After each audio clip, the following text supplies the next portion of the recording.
नमस्कार दोस्तों, हमारी आज की इस कहानी का नाम है उम्मीद। मम्मी जी, आप मुझे एक बहू समझ ले, मेरे लिए यही बहुत है। बार बार आप जो ये कहती है कि बहू तू मेरी बेटी की तरह है, क्या सच में मैं आपकी बेटी की तरह हूँ?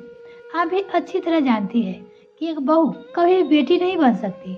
मैंने चाहा कितना भी आपको खुश करने की कोशिश की, जो हर बात आपकी सर आंखों पे रखी हो, किंतु फिर भी आपको मुझ में कोई न कोई कमी नजर आ ही जाती है।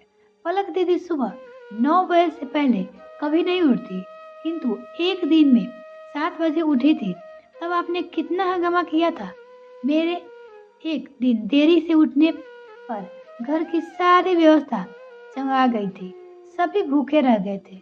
वो अपनी सासू माँ से बोल रही थी, क्योंकि अगर मैं खाना ना बनाकर ना दूं तो किसी को खाना ही ना मिले।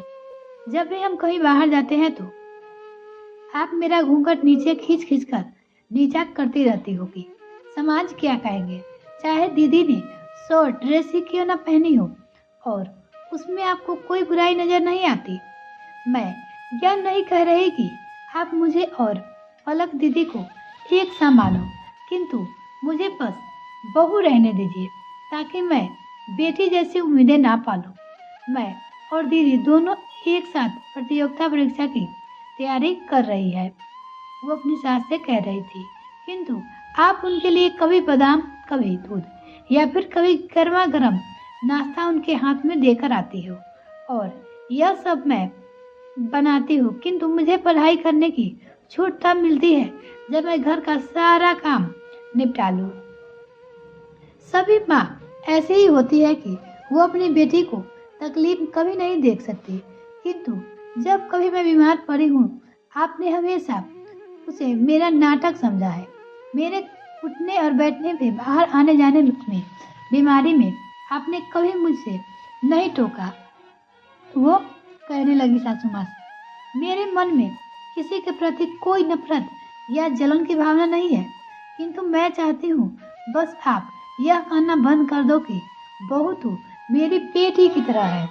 मैं जब ससुराल में आई थी तब मेरी माँ ने मुझे समझाया था कि बहू को क्या क्या नियम कायदे होते हैं, और मैंने यह सब पूरे करके ही हर संभव कोशिश की है, किंतु मेरी वह कोशिश आपको कभी नजर नहीं आई। माँ, मैं भी तो कभी दीदी के जैसी थी। ससुराल आते ही मैं कैसे इतनी सारी जिम्मेदारी निभा सकती थी। न चाहते हुए भी मुझसे छोटी मोटी भूल हो ही जाती थी। कल को अगर दीदी ससुराल चली जाएगी और उनके ही हर कामों में मेख निकाले जाएगी और यह बात आपको से कहेंगे तो आपको कैसा लगेगा? आपको पता है मम्मी जी, मैं यहाँ तक कि कोई भी बात अपने मायके में नहीं, बल्कि मैं हर जगह यही कहती हूँ कि मेरी सासू माँ तो बहुत ही अच्छी है, जो मुझे बहू नहीं बेटी मानती है। किंतु माँ, मैं जो अपने मायके को छोड़कर यहाँ आई हूँ तो इस उम्मीद में थी कि मुझे भी ससुराल में बहुत सारा प्यार मिलेगा, मेरी हर ख्वाहिश का ध्यान रखा जाएगा। मैंने कितनी सारी उम्मीदें आपसे लगा रखी थी, किंतु कोई बात नहीं माँ, शायद बहू की किस्मत में ससुराल में उम्मीद करना ही बेकार है। बहू रश्मि के इतना कहने पर उसकी सास बोल पड़ी, रश्मि बेटा, तुम बिल्कुल सही कह रही हो। हर सास चाहती है कि बहू उनकी बेटी बन जाए, किंतु वह जिम्मेदारी बहू की तरह निभाए। उसकी सास अपनी बहू से कहने लगी, तुम्हें अपनी बेटी बनाने से पहले मुझे भी तो तुम्हारी माँ बनना चाहिए था। मैंने तुम्हारे अंदर सिर्फ कमियां देखी है, और तुम्हारी खूबियां तो देखना मैं भूल ही गई कि तुम कितनी अच्छी खाना बनाती हो। पूरे घर को कभी शिकायत का कोई मौका नहीं देती, पर मुझे यह क्या सब क्यों दिखाई नहीं देता? मेरे बीमार होने पे तुम भाग भाग कर सारा काम करती रही, और तुम्हारी बीमारी को मैंने हमेशा नाटक समझा।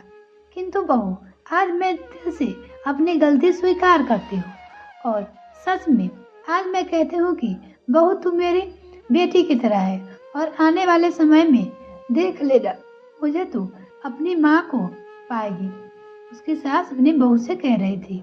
अपनी सास की ऐसी बातें सुनकर आज रश्मि बेहद प्रसन्न थी और चहकती हुई अपनी सास उमा के गले लग गई। इसका कहानी का नाम है राइटर का हेमलता गुप्ता।